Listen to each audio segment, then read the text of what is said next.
জনাব তারেক রহমান বেগম খালেদা জিয়ার মৃত্যুতে ভোটের রাজনীতিতে কোনো প্রভাব পড়বে কিনা, অর্থাৎ যারা আগে বিএনপিকে ভোট দিবেন মনে করেছিলেন তারা বিএনপিকে ভোট দিবেন কিনা, অথবা যারা আগে বিএনপিকে ভোট দিবেন না মনে করেছিলেন তারা আসলে বিএনপিকে ভোট দিবেন কিনা, মানে কোনো ভোটের রাজনীতিতে বেগম জিয়ার মৃত্যুর কোনো প্রভাব রয়েছে কিনা।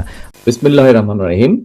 কিছু কিছু মানুষ বা কোনো গোষ্ঠী ইদানিং বলতে শুনেছি বা বিভিন্ন জায়গায় কেউ কেউ সোশ্যাল মিডিয়া বলে যে অমুককে দেখলাম, তমুককে দেখলাম, তমুককে দেখলাম। এবার অমুককে দেখুন। যাদের কথা বলে অমুককে দেখুন, প্রিয় সহকর্মীবৃন্দ, তাদেরকে তো দেশের মানুষ 1971 সালেই দেখেছে। 1971 সালে তারা তাদের নিজেদের স্বার্থ রক্ষার্থে কিভাবে লক্ষ লক্ষ মানুষকে হত্যা করেছে, ঠিক যেভাবে পতিত স্বৈরাচার পালিয়ে যাওয়ার আগে হাজারো হাজারো মানুষকে হত্যা করেছিল ক্ষমতা ধরে রাখার জন্য। এই যাদেরকে কেউ কেউ বলে যে একবার দেখুন না এদেরকে, তাদেরকে দেশের মানুষ 71 সালেই দেখেছে নিজেদের রাজনৈতিক স্বার্থ রক্ষার্থে লক্ষ লক্ষ মানুষকে শুধু হত্যাই করেনি, তাদের সহকর্মীরা কিভাবে মা বোনদের ইজ্জত পর্যন্ত লুট করেছিল। এই কথাটি আমাদেরকে মনে রাখতে হবে। প্রিয় ভাই বোনেরা, এই মুহূর্তে আমরা যদি দেখি, আমরা আগামী 2 মাস পরে একটি নির্বাচন প্রত্যাশা করছি।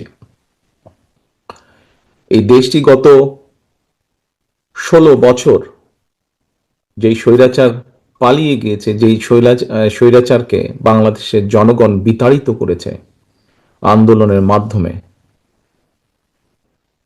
সেই স্বৈরাচার এই দেশের প্রত্যেকটি ক্ষেত্রকে কিভাবে ধ্বংস করে দিয়ে গিয়েছে এটি আমরা জীবনের পরতে পরতে অনুভব করতে পারি।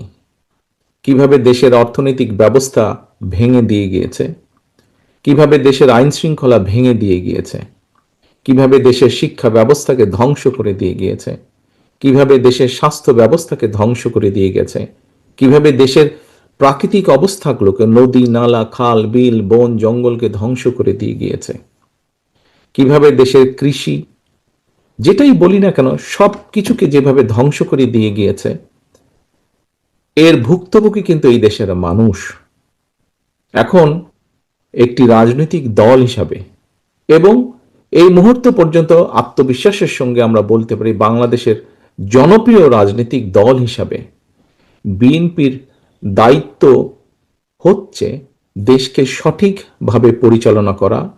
দেশের মানুষ যখন বিএনপিকে দেশের দায়িত্ব পরিচালনার দায়িত্ব দেবে। প্রিয় ভাই বোনেরা, যেদিন স্বৈরাচার পালিয়ে যায়, আমাকে মহাসচিব সাহেব তখন ফোন করলেন, ফোন করে বললেন যে জাতীয় সরকার গঠিত করলে ভালো হয় কিনা, অথবা আমরা জাতীয় সরকারে যাব কিনা। তখন বিভিন্ন রকম একটা হেফাজত কন্ডিশন। আমি তখন বলেছিলাম যে আমরা জনগণের রায় মাথা পেতে নেব, আমরা জনগণের কাছে যাব, আমরা জনগণ যে সিদ্ধান্ত দিবে তাই আমরা মাথা পেতে নেব। আমি আমি আমি আমি যে প্রশ্নটি করতে চাই সেই প্রশ্নটি হচ্ছে যে আওয়ামী লীগের নিষ্ক্রিয়তা এক ধরনের, মানে আওয়ামী লীগ দেশের রাজনৈতিক প্রেক্ষাপট থেকে বাদ হয়ে গেছে, কেউ কেউ আমাদের মিডিয়ার ভাষায় কেউ কেউ বলছেন যে একটা -1 হয়ে গেছে। আমাদের আসলে অনেকগুলি প্রশ্ন আছে আপনার কাছে, আপনার যে প্রশ্নের জবাব আপনি যেভাবে দিতে চান সে দিবেন, না দিতে চাইলেও আমরা দিব, মানে আমরা এটা নিতে পারবো। আমরা বলেছি আমরা নির্বাচন করতে চাই। বিএনপি সবসময় নির্বাচন বর্জন করেছে, আমরা বয়কট করি না, আমরা নির্বাচন করতে চাই। আওয়ামী লীগের উপর থেকে যে আওয়ামী লীগের যে নিষেধাজ্ঞা, সেই নিষেধাজ্ঞা প্রত্যাহার করতে হবে। আওয়ামী লীগের উপর থেকে নিষেধাজ্ঞা তুলে দিতে হবে, আওয়ামী লীগকে ইলেকশন করতে দিতে হবে। কারণ আওয়ামী লীগ এদেশের একমাত্র সংগঠন, যে সংগঠন 1949 সালে এই সংগঠন প্রতিষ্ঠিত হয়। এই সংগঠনের মাধ্যমে জাতির পিতা বঙ্গবন্ধু শেখ মুজিবুর রহমান বাংলাদেশের মানুষকে স্বাধীনতার চেতনায় উদ্বুদ্ধ করে দেশের স্বাধীনতা এনে দেন। আওয়ামী লীগ কখনোই নির্বাচন ছাড়া ক্ষমতায় যায়নি। প্রতিষ্ঠা লগ্ন থেকে এ পর্যন্ত হিসাব করে দেখা যায় যে 13টা নির্বাচন হয়েছে, সে পাকিস্তান আমলে এবং বাংলাদেশ আমলে। 9 বার আওয়ামী লীগ সরকার গঠন করেছে জনগণের ভোটে নির্বাচিত হয়ে। ডক্টর মোহাম্মদ ইউনূস অবৈধভাবে ক্ষমতা দখল করে আমাদের দেশটাকে সম্পূর্ণ ধ্বংসের দিকে নিয়ে গেছে। এখন একটা নির্বাচন দিয়েছে, অথচ আওয়ামী লীগের নির্বাচন করতে দেবে না। যেখানে 2008 সালে নির্বাচনে আওয়ামী লীগ 48% ভোট পায়, আর আজকে সেই আওয়ামী লীগ বা সমস্ত ভোটারদেরকে বঞ্চিত করতে চাচ্ছে মিথ্যা মামলা দিয়ে, সাজা দিয়ে, নানাভাবে হয়রানি করে আমাদের দেশের সমস্ত মানুষকে আজকে একেবারে বঞ্চিত করে দিচ্ছে। কোনো গণতন্ত্র নেই, এখন হচ্ছে স্বৈরতন্ত্র এবং জঙ্গি শাসন। তো কথা কথা আমাদের নেতা কর্মীদের হত্যা করে, একটা মিথ্যা বয়ান দিয়েছে 1400 লোক নাকি আমরা হত্যা করেছি, কিন্তু দেখা গেল সেই জুলাই 16 তারিখ থেকেই প্রথম ছাত্রলীগের ছেলেকে হত্যা করলো, যুবলীগের জুলাইকে পা বেঁধে ঝুলিয়ে মারলো, পুলিশকে হত্যা করলো, 460টা থানা লুট করলো, লুটের অস্ত্রশস্ত্র আবার বিক্রি করে খায়, এবং এই অবৈধ অস্ত্র এবং নিয়ে আজকে সারা দেশ একটা জঙ্গির দেশে পরিণত হয়েছে। প্রতিদিন আমাদের কারাগারে মানুষ হত্যা করছে, প্রায় 112 জনকে কারাগারে হত্যা করেছে। এই অবস্থা, মানুষের কোনো মৌলিক অধিকার নাই, গণতান্ত্রিক অধিকার নাই, মানুষের বেঁচে থাকাটাই একটা কঠিন হয়ে গেছে। জঙ্গি ইউনূস, বিএনপি এবং জামাত শিবির এদের দ্বারা ইউনিয়ন, ওয়ার্ড, জেলা, উপজেলা নেতাকর্মীদের ঘর বাড়ি জ্বালিয়ে পুড়িয়ে ছারখার করে দিচ্ছে, কথা কথা মানুষ হত্যা করছে, মা বাবা ভাই বোন কাউকে ছাড়ে না, এমনকি শ্বশুর বাড়ির লোকও ছাড়ে না, সবার বিরুদ্ধে মিথ্যা মামলা, হয়রানি, কেউ ঘরে থাকতে পারে না। মাসের পর মাস আমাদের ছেলেপেলেরা মানে মাঠে ঘাটে কোথায় থেকে যাচ্ছে, থাকা নাই, খাওয়ার জায়গা নাই, এই অবস্থার মধ্যে দিয়ে দেশ চলছে। এই অন্ধকার যুগ থেকে বাংলাদেশকে বের করে আনতে হবে। আমরা বলেছি আমরা নির্বাচন করতে চাই, বিএনপি সবসময় নির্বাচন বর্জন করেছে, আমরা বয়কট করি না, আমরা নির্বাচন করতে চাই। আওয়ামী লীগের উপর থেকে যে আওয়ামী লীগের যে নিষেধাজ্ঞা, সেই নিষেধাজ্ঞা প্রত্যাহার করতে হবে, আওয়ামী লীগের উপর থেকে নিষেধাজ্ঞা তুলে নিতে হবে, আওয়ামী লীগকে ইলেকশন করতে দিতে হবে।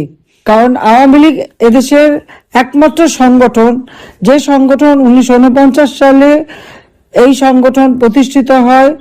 এই সংগঠনের মাধ্যমে জাতির পিতা বঙ্গবন্ধু শেখ মুজিবুর রহমান বাংলাদেশের মানুষকে স্বাধীনতার চেতনায় উদ্বুদ্ধ করে দেশের স্বাধীনতা এনে দেন। আওয়ামী লীগ কখনোই নির্বাচন ছাড়া ক্ষমতায় যায়নি। প্রতিষ্ঠা লগ্ন থেকে এ পর্যন্ত হিসাব করে দেখা যায় যে 13টা নির্বাচন হয়েছে, সেই পাকিস্তান আমলে এবং বাংলাদেশ আমলে। 9 বার আওয়ামী লীগ সরকার গঠন করেছে জনগণের ভোটে নির্বাচিত হয়ে। আর অপরদিকে ওই বিএনপি অথবা অন্যান্য দল যা আমরা দেখি, 1975 সালে 15ই আগস্ট জাতির পিতা বঙ্গবন্ধু শেখ মুজিবুর রহমানকে হত্যা করে, এই যে হত্যাকূট ষড়যন্ত্রের মাধ্যমে যে ক্ষমতা দখলের পালা, তারপরে এদেশের মানুষের জীবনে শান্তি ছিল না, উন্নতি ছিল না, অথচ একটা যুদ্ধ বিধ্বস্ত দেশ গড়ে তুলে জাতির পিতা বাংলাদেশকে স্বল্পোন্নত দেশে উন্নীত করে গিয়েছিলেন। আপনারা দেখেছেন যে জিয়া রহমান ক্ষমতা আসার পর এই জামাত শিবির, যারা পাকিস্তানি হানাদার বাহিনীর দোসর ছিল, আলবদর রাজাকার বাহিনী গঠন করে মেয়েদেরকে সেনাবাহিনী ক্যাম্পে দিয়ে তাদের উপর নির্যাতন, ঘরবাড়ি লুটপাট, আগুন দেওয়া, পোড়ানো, এই তাদেরকে আবার রাজনীতি করার সুযোগ, ভোটের অধিকার সুযোগ দিয়েছিল। যে গোলাম আজম পাকিস্তানের পাসপোর্ট নিয়ে চলে গিয়েছিল তাকে ফেরত নিয়ে আসা, অর্থাৎ স্বাধীনতার যে চেতনা, স্বাধীনতার যে লক্ষ্য, 30 লক্ষ শহীদের রক্তের সাথে বেইমানি করে বাংলাদেশটাকে ভিন্ন পথে নিয়ে যাচ্ছিল। আওয়ামী লীগ সরকারে আসার পর বাংলাদেশের মানুষের ভাগ্য পরিবর্তন হয়। 21 বছর পর আবার সরকার গঠন করার সুযোগ পেয়েছিলাম। বাংলাদেশের মানুষের প্রত্যেকটা মৌলিক চাহিদা আমরা পূরণ করেছি, দেশকে উন্নত করেছি, মানুষের জীবনে শান্তি নিরাপত্তা দিয়েছি, জঙ্গিদের দমন করেছি, জঙ্গিদের হাত থেকে দেশকে আমরা রক্ষা করেছিলাম। কিন্তু সেই জঙ্গিদের সাথে নিয়েই ইনুস যে এত মিষ্টি ভালো ভালো কথা বলতো, কিন্তু সে যে একটা চোর, এবং সে যে জঙ্গিদের সাথে নিয়ে চলতো, এবং 6,000 টাকা বেতনের গ্রামীণ ব্যাংকের এমডির হাজার হাজার কোটি টাকার সম্পদ, হাজার হাজার কোটি টাকা সম্পদ দেশে বিদেশে বিভিন্ন জায়গায় কোথা থেকে পেল সে? এই প্রশ্নের উত্তরটা কখনো কেউ করে না। কেন করেনি আমি জানি না, কিন্তু আজকে যদি আমি দেখি সমস্ত জায়গায় তার কোথায় না সম্পদ আছে। সেই Luxembourg, France, Germany, Italy, Spain, America, পৃথিবীর বিভিন্ন জায়গায় সে সম্পদের পাহাড় গড়ে তুলেছে।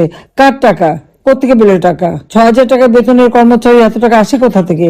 কাজে এরা মানুষের রক্ত চুষে খাওয়া, আর নিশ্চয় কোনো 2 নম্বরই ব্যবসা ট্যাবসাতে আসা হয়, অস্ত্র চোরা কারবারি। নইলে বাংলাদেশের জঙ্গিদের দমন করলাম, সমস্ত চোরা কারবারিদের সে ছেড়ে দিল। যত অস্ত্র চোরা কারবারি, জঙ্গি, সন্ত্রাসী, খুনি তাদেরকে সব ছেড়ে দিল, ছেড়ে দিয়ে জেলখানা ভরে ফেলেছে আওয়ামী লীগের নেতা কর্মীদের।